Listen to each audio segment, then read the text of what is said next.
This video is brought to you by 5paisa.com. Download the app now. Job interview में क्या जवाब दोस्तों ने दिए थे?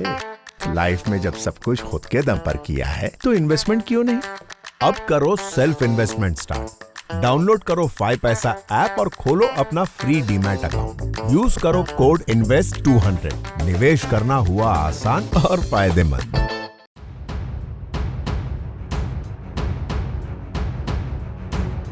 आज से गोल्ड की ज्वेलरी खरीदने का तरीका बदल जाएगा, क्योंकि आज से गोल्ड हॉलमार्किंग के नियम लागू हो जाएंगे। कभी कोविड-19 महामारी संकट तो कभी अधूरी तैयारियों का हवाला। सरकार ने गोल्ड ज्वेलर्स को नियमों को लागू करने के लिए कई मोहलतें दी, लेकिन अब ये नियम आज से लागू हो गए हैं।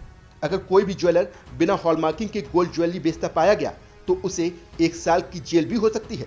साथ ही उस पर गोल्ड ज्वेलरी की वैल्यू की 5 गुना तक पेनाल्टी भी लगाई जा सकती है।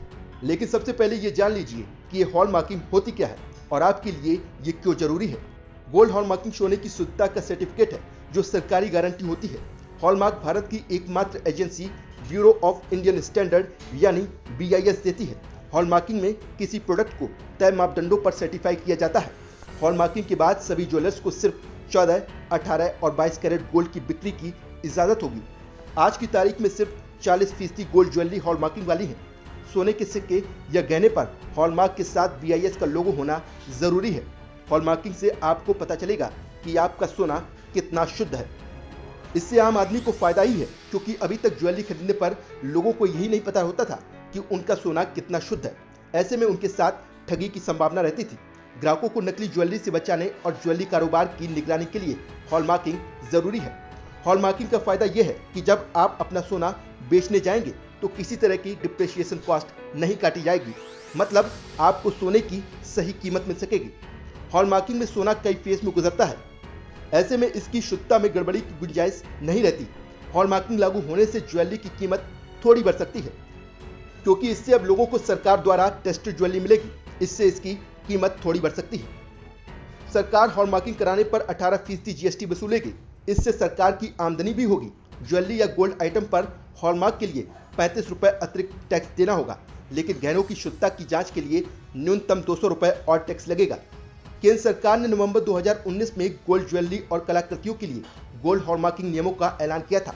इन नियमों को जनवरी 2021 से पूरे देश में लागू किया जाना था, लेकिन कोरोना महामारी की वजह से ज्वेलर्स ने सरकार से मोहलत मांगी और डेडलाइन बढ़ती चली गई।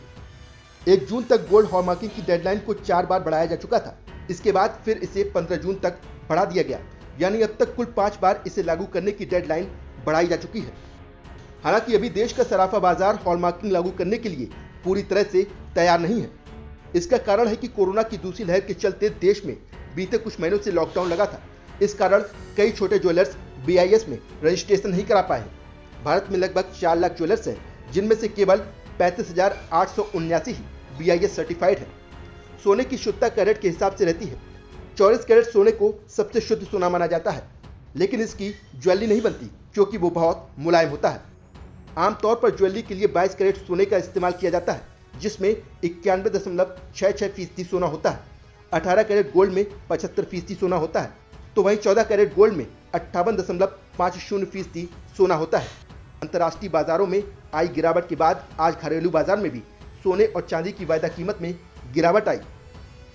MCX पर अगस्त वायदा सोने के भाव 48,558 रुपये प्रति 10 ग्राम हो गया, तो वहीं जुलाई वायदा चांदी की कीमत 514 रुपये टूटकर 71,365 रुपये प्रति किलोग्राम हो गई। आपको बता दें कि गोल्ड हॉलमार्किंग के फैसले का घर में रखे सोने की ज्वेलरी पर कोई फर्क नहीं होने वाला। वो आप आसानी से रख सकते हैं। पुरानी ज्वेलरी बिक्री करने पर कोई असर नहीं होगा। आप उसे ज्वेलर्स के यहाँ पर बेच सकते हैं, लेकिन ज्वेलर्स अब बिना हॉलमार्क के सोना नहीं बेच पाएंगे। खबर यह भी है कि गोल्ड हॉलमार्किंग के नियमों को लेकर सरकार और व्यापारियों के बीच बैठक होने वाली है। इस बैठक में ज्वेलर्स सरकार के सामने इसकी तारीख आगे बढ़ाने की मांग करेंगे। सरकार इस बात पर विचार करेगी कि क्या एक बार फिर गोल्ड हॉलमार्किंग को लागू करने की तारीख को आगे बढ़ाया जाए या इसे लागू करने का कोई दूसरा विकल्प भी है।